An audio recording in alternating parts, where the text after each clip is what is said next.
안녕하세요.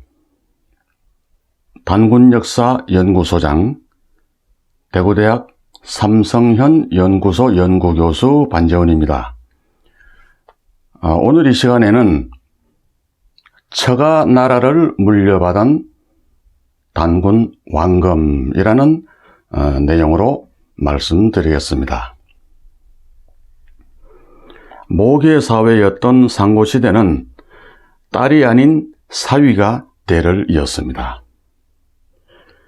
그때의 아들자, 죽음의 한자로 아들자 자는 아들이 아니라 사위를 뜻하는 것이었습니다. 그러니까 사위자였죠. 그런데 세월의 흐름에 따라 이 자를 사위로 번역하지 않고 아들자자로 번역하다 보니 모계사회와 부계사회의 역사 구분이 모호해져 버렸습니다. 왕검 시기는 역시 모계사회 말기로서 왕검이 처가인 비서갑 송화강 지역에 있는 하얼빈의 웅씨 나라를 사위로서 대를 물려받은 것으로 추정해 보는 것입니다. 왜냐하면 단군 세기에 웅씨 왕이 왕검의 비범함을 듣고 비왕, 즉 후계자로 삼았다라는 기록이 보이기 때문입니다. 웅씨 왕이 왕검을 비왕으로 삼았다는 말은 사위에게 왕위를 물려주었다는 뜻이 됩니다. 비왕이라는 말은 통상적으로 자식이 아닌 후계자를 이르는 말입니다. 또 왕검이 비범하다는 말을 듣고 비왕으로 삼았다 이라 하는 문장은 곰곰이 곱씹어보면 자신의 아들에게 하는 말투가 아닙니다. 제3자의 말을 전해 듣는 그런 문장입니다. 고대 사회는 사위뿐 아니라 외손자에게도 왕위를 물려주는 그런 경우가 있었습니다. 따라서 비서갑 하백의 딸 태원은 하얼빈 송화강 지역을 다스리던 관찰사의 딸 태원이므로 그녀와 왕검이 결혼해서 연길에서 하얼빈 처가 나라를 물려받았던 것으로 보는 것입니다.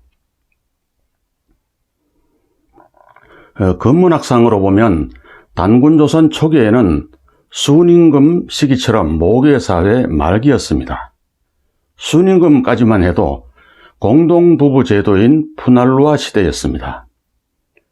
그래서 오해와 순임금이 형제간인데 아황과 여영을 맞아서 혼인하는 공동부부 제도였습니다.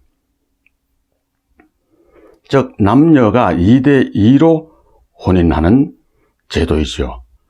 따라서 단군 왕검도 공동부부였을 것으로 유추해 볼 수 있습니다. 모계사회의 풍습을 따라서 왕검도 사위로서 처가 나라를 물려받았던 것으로 보입니다.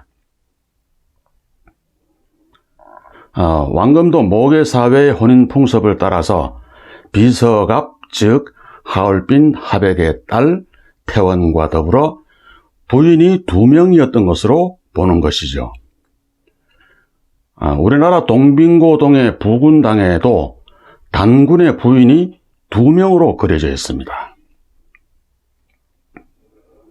부계인 아들이 왕위를 잇기 시작한 것은 왕검의 아들 부루부터인 것으로 보입니다.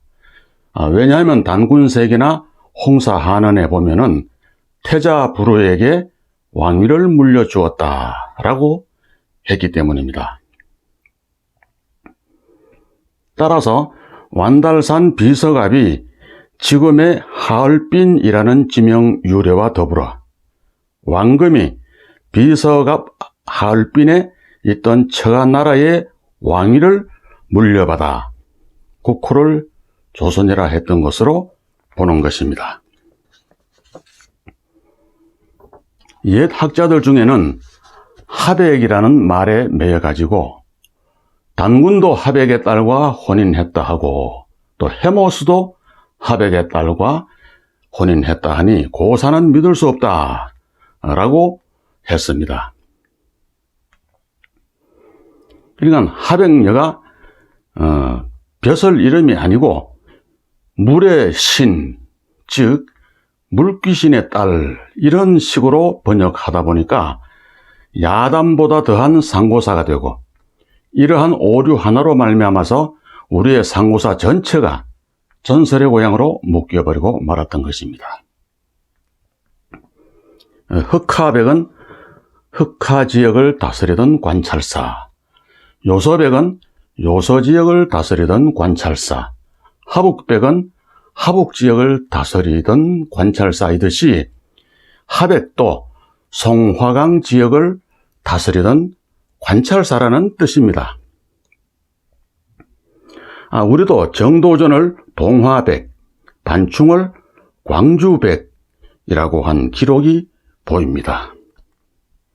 고맙습니다.